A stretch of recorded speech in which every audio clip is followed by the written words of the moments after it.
Okay, so what we're doing is a discussion about how this approach to painting is different to all the previous approaches at hART. At hART in Foundation and in Stage 1 and in Stage 2, we gave you a model of composing a picture, and if you didn't realise, it was the same approach with every one of those diverse methods. It's because we didn't point it out, although I did point it out many times. I said, this is the same as the last painting, this is the same as the last painting, this is the same as the last painting. And it was always just this. Everything. The cubist one, the figure in the field one, the landscape ones, they were always this method, repeated for 2 years just to get it in.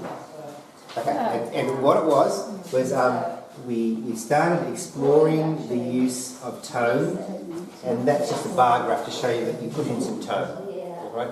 And then we swished it around and we added some directions and some spaces, and we figured out the way we wanted the tones to work inside the frame.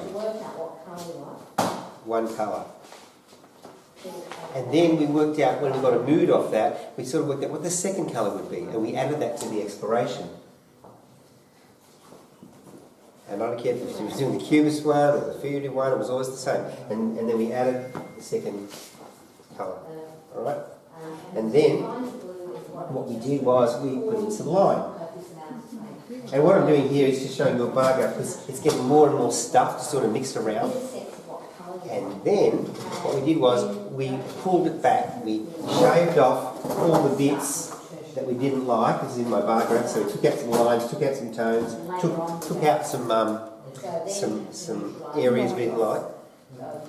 And we looked at it and we got a feeling. We thought, what does this feel like? And we set a direction for ourselves. We said, I think it's going to go that way. It's a cold painting, or it's a dramatic painting, or it's a restful painting. And then into this basis, which was just a frame with some big swirly things in it like that, with tone and the second colour and some lines, everything we added, we experimented, we added a bit more, and then we pulled it back again towards that feeling. We just pulled it back, it got narrower and narrower, and we pulled it back. And then we began to tweak it, and we added a little bit more, and a little bit more, and we were heading towards that idea. But we established the idea way back here. And that's what we call it the Christmas tree method, because we said that you sort of have the pot, you put all the stuff in it, and you mix together, and then you head that way, and then you know where you're going, you've got a good sense of it, and you can head that way. And why would you do that? Because our painting is so scary, because it's so random, that you need to feel safe. So we gave you the safety of knowing where you're headed. And even with all that safety, it was terrifying for you. Every new process was terrifying for you. So think about the sense of composition, and when you found the composition in the painting with the Stage 1 abstracts, it was back here when we started to pull it back. When we did figurative pictures, it was way down here when we were working off a photograph. So we were setting a direction. This isn't what's happening with this picture, is it? With this picture, we're sort of just putting in this, and then we're putting in this, and then we're pulling it back a bit because it gets a bit chaotic, and then we put a bit more in, then we put a bit more in, and it starts getting more chaotic, so we put a bit more in. When you say this, are you talking about the chaos? The chaos and control. Okay. And then we pull it back again. And you say, can we finish it? And I say, no, put a bit more in, put a bit more in, and there's no start. There's no guidance. There's no, we're not heading anywhere. So the exploration, which is this bit down here, we used to call it, and we still do call it exploration. And then after that, when we put all the goo in, all the stuff, we define it. And when you define it, you know where you're going. And when you've defined it, and then you develop what you've defined it is, explore, define, develop. Defining is when you pull it back, and then you refine. Well, up here you refine, and you get as close as you can to it, and you resolve it. But what happens is it isn't always that sequence. You sort of go around again, and you sort of go around again, and you go around again, and you go around again. Angela, what colour is that? So now I've got to show you, well, how do you get to the end of the painting? Because this is very random. Okay, so what we're really doing, instead of exploring and defining, is we're just exploring and examining. We're examining. We're examining what this material does to this material, and then we examine that, and then we pull it back again, and then we examine some more. So the whole thing is more like a therapy session. And this painting is your therapist, and you're just letting yourself be examined, because you're examining that, and that's examining you, and you're just seeing what it can do, what it can do, what it can do. And at some point, you're going to hear saying, well, what do I do now? What do I do now? Okay, so that's what this discussion is about. That was the introduction. Okay? So the first thing in stage one we taught you is that when you put a painting together, you're pulling together tone, and we did this in this order. We did tone, and we did texture, which was the way the paint moved. And then we added the second colour. We taught you all the elements of colour, hue, and brightness.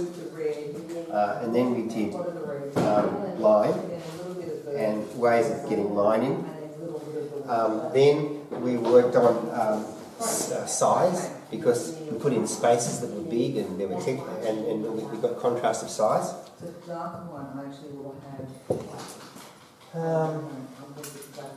And when you start putting in these things, textures, we talked a lot about in composition in stage one, a lot about direction. That came in stage one, and we composed the whole picture. We said, think about direction, and we said, think about size. They're the last two things we did, size and direction. Because the first three stages you're doing this. The first stage was doing this, and then we put in size and direction for composition. It's very important. The other thing that we never do is shape. And shape comes out of the way you move your arm, and the tool you've got in it, that's your shape. But when you start doing the cubist one, and when you start doing the more figurative ones, you're really thinking a lot about shapes, as Belinda will attest in your building pictures with the church, and how do you put all those shapes together. And any textbook will tell you that they're called the elements of design, because they're the things that go into a painting. They're the elements. But of course, that's not the whole picture, because if we all this, because if I'm just going to do a painting and I'm going to work with direction and I do this, there's my painting. And lots of painters do that.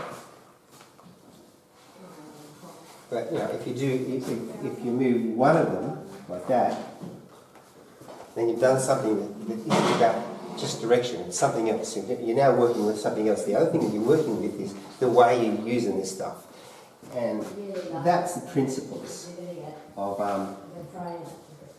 the way you put things together. So this direction, because I'm dealing with that direction, how it affects the other directions. And what this talks about is really focusing you on those things, principles that pull the picture together. Because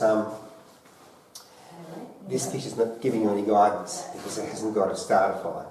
Right? So that's why I wanted to bring in this picture here.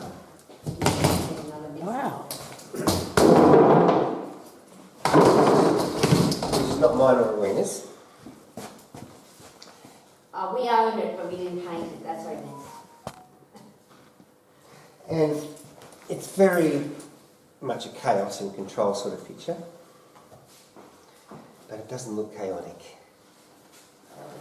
And so, to help you work out the principles of composition and the way you can make a picture work, this guy's pulling together tone, texture, colour, line, size, direction and shape. And of course, It's the way he does it, and that's what the principle is, the way you do it. So here's my question, focus on. How has he unified this chaos picture, what's he done, to make it one thing and one feeling? What are the devices he's used to make it one?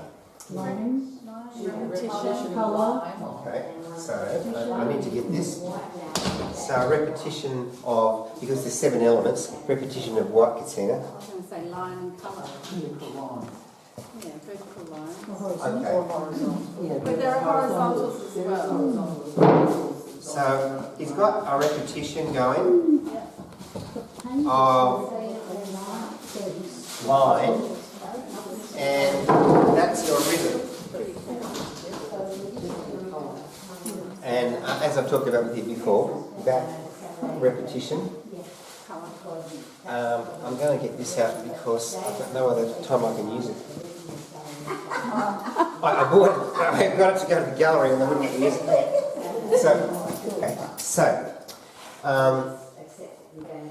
There's also repetition of technique, like the dripping technique. So there's repetition of direction through the drips. So it doesn't matter what the technique is, because if we're just looking at the elements, line would, chalk one would work as well. So it's just these. Every time there's a vertical. But a painted line looks different from a dripped line. It's a different, but that's a different thing. I'll come back to that if you want to. Okay, so that repetition of vertical sets up a beat, like a beat in a song, and it holds the song together.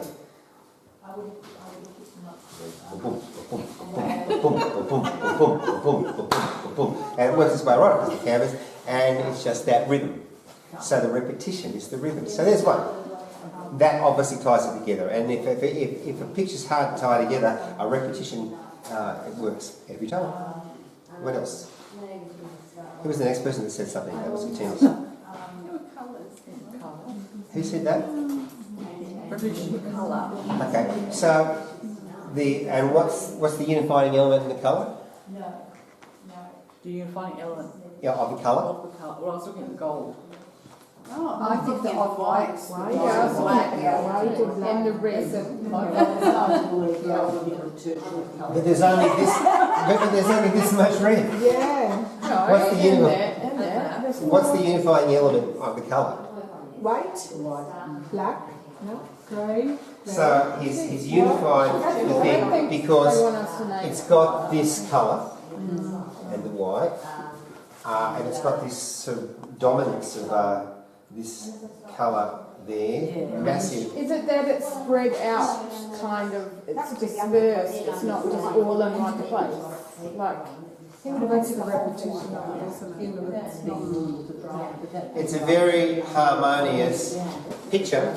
Harmony means things are the same.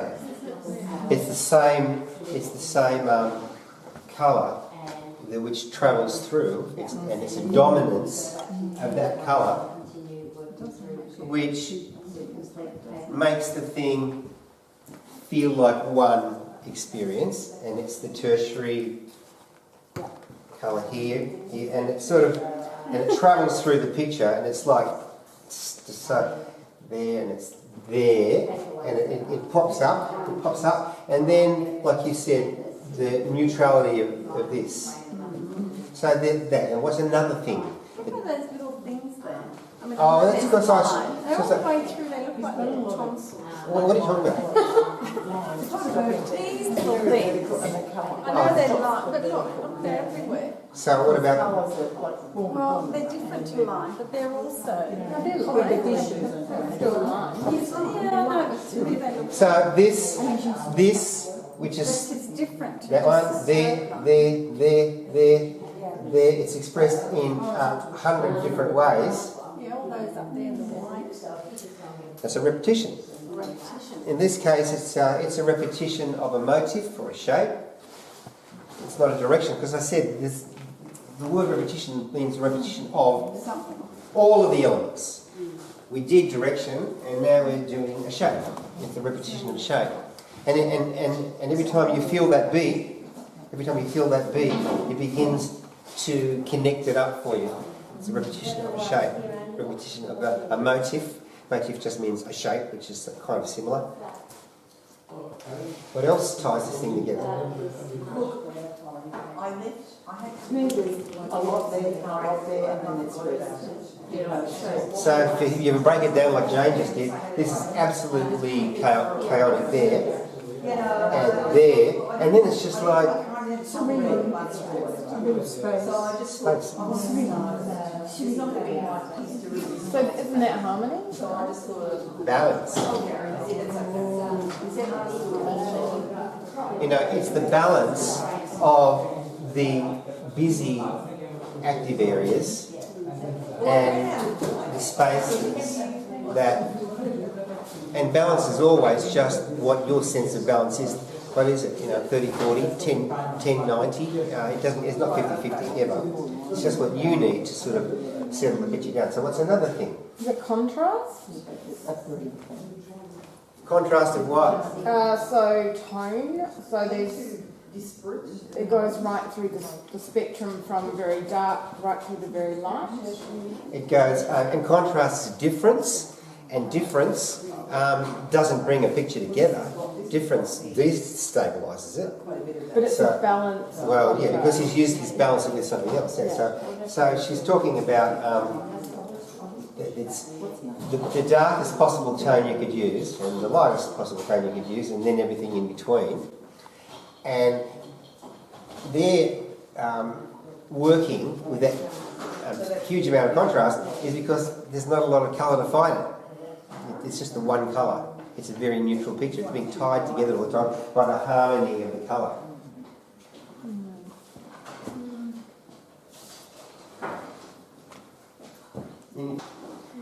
Okay, so what?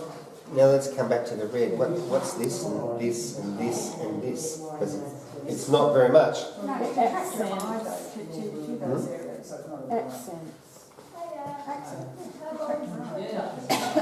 Same with the gold.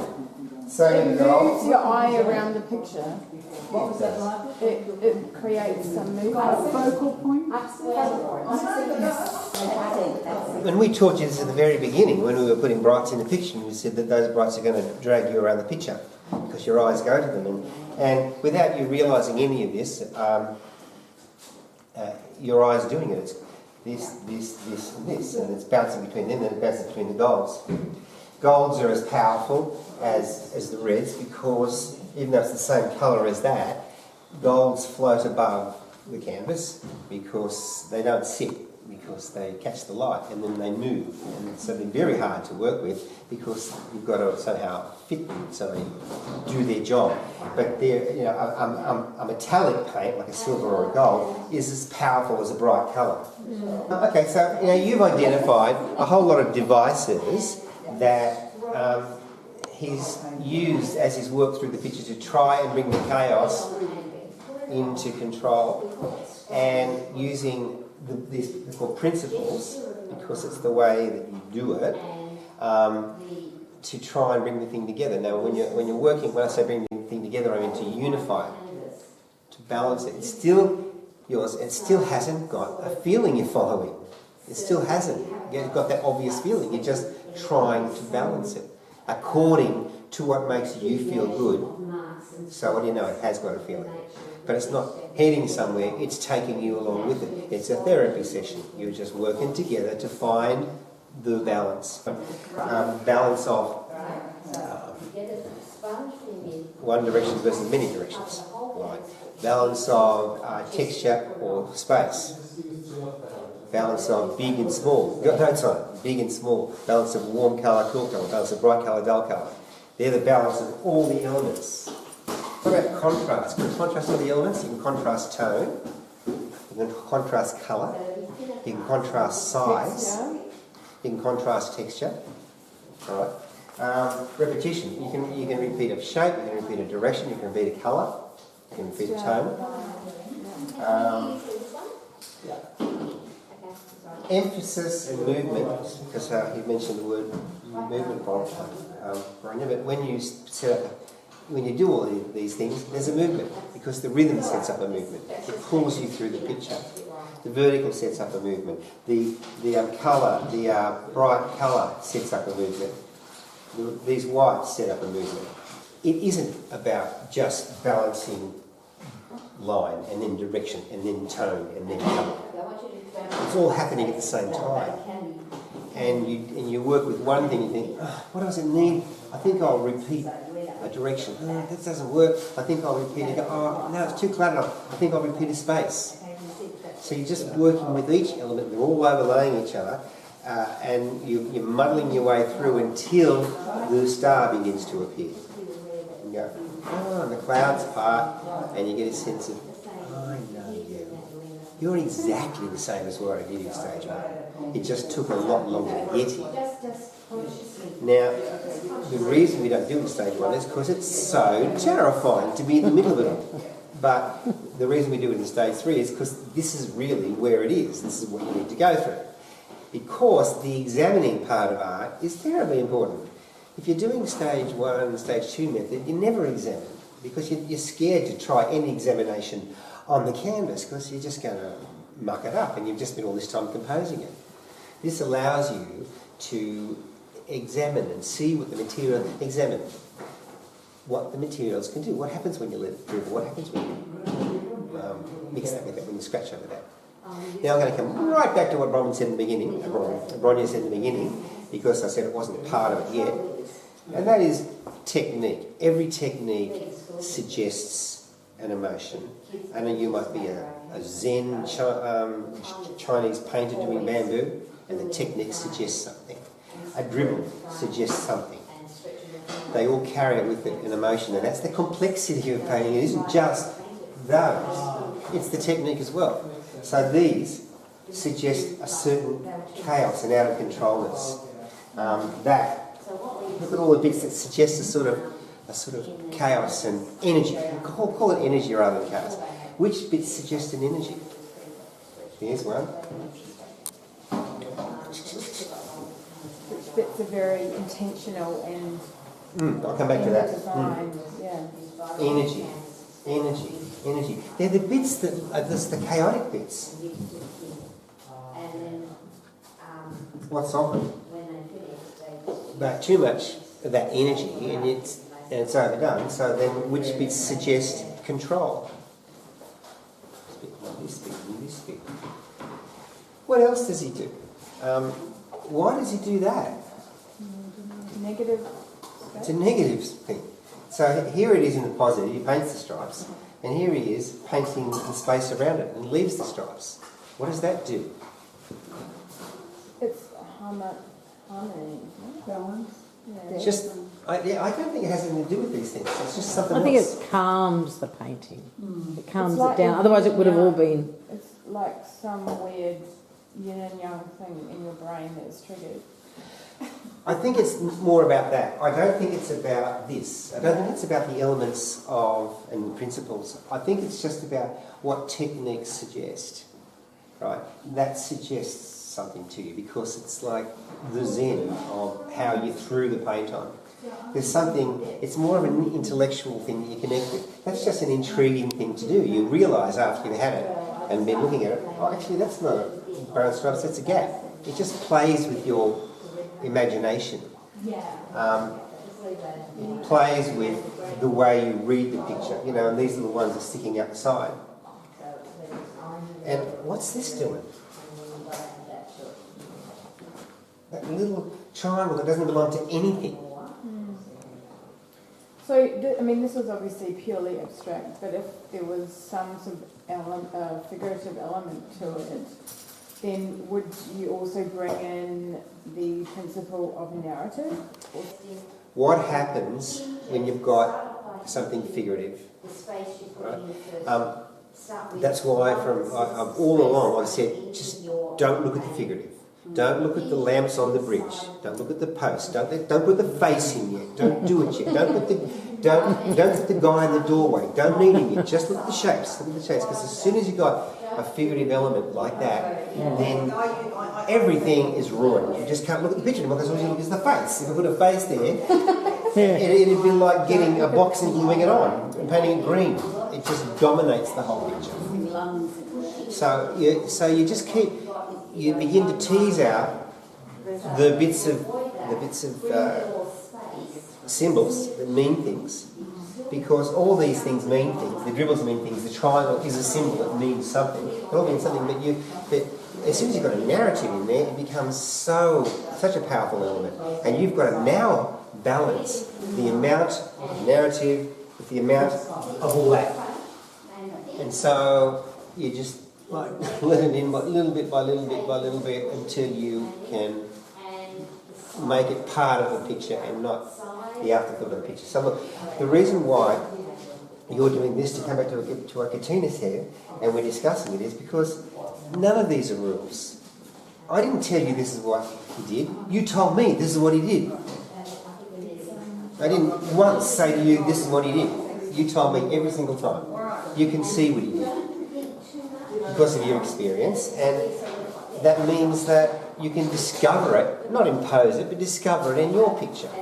And the first element that you should explore is this sort of balance of, by pulling it back again, of the activity in the space, because it just settles it down. And then you go, okay, now what do you need? What I'm talking about you can use the elements in a very emotional way to bring yourself a sense of order. But it doesn't mean as much order as a chessboard. It might mean as much chaos as you need to feel order. Or it might mean as much as a chessboard. So mine is chaotic, since I put the dark one. And you said, but it was so much better before you put the dark one. But I said, it needs dark, because in my elements of design, I knew it didn't have contrast, it didn't have dark. Now I could have sat there and painted on the dark, but then I wasn't ready to make that decision yet. I just knew it needed some dark. So now it's chaotic, and the easiest way to solve the chaos is put on some spaces, and then I'll start working with some repetitions, or some directions, or some more line. But I won't know till I put the spaces on. What are you doing? No. But this is chaos, because I've done 3 weeks of examination on it. Okay? Everything here's fine. Everything's great. It's just that it's not all great together. So what I'm going to say is that you carefully look at bits that are in a relationship you really like.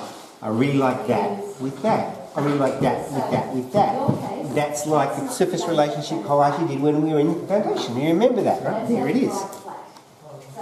Is that good with that? Yes. Where does it start to become too much? Where does it need pulling back?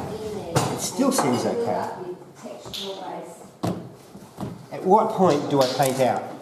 Now, then, what colour? Well, I've got the darks in, I don't want to paint them out. I want to paint a space into it, so I'm going to maybe try this yellowy thing. It's a bit yellowy. It's a bit neutral.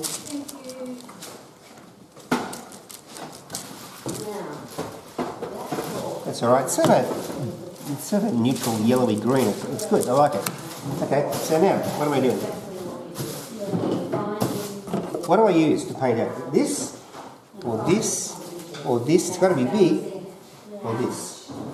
Okay? Go to the roller. Load up the roller.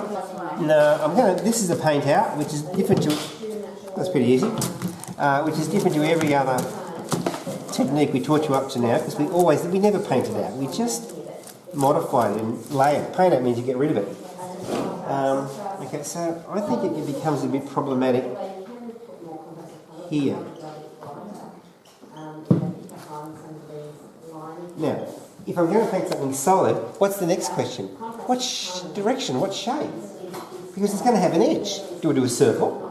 Do I do a rectangle?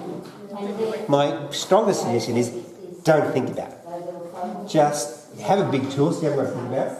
Just say, get close enough so you haven't got to look at it the way it's composing it. And so I'll get rid of that, get rid of that and get rid of that. And now, does that look good with that surface relationship? 1,000% better. How far down? It's still problematic. I'll come down this way. Now, I don't know what I'm going to do. I mean, I don't know if I'm going to go vertical, horizontal, or what I'm going to do. Right? I'm just taking that bit out. But I'd suggest you don't just do circles. I'd suggest you follow the bit that you want to get rid of. Okay, so now I like that, and that settles it down. Now I'll come across this way. That's already taken out a bit. Emphasise it a bit more. That sort of works okay. I'm sort of following that edge. It becomes a bit chaotic down here. It's sort of all this it's all sort of too much again. It just doesn't look like out there.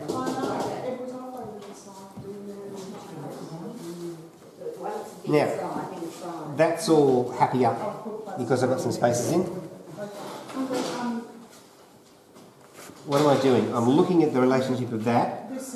I'm looking at that too much. I need to take this out a bit.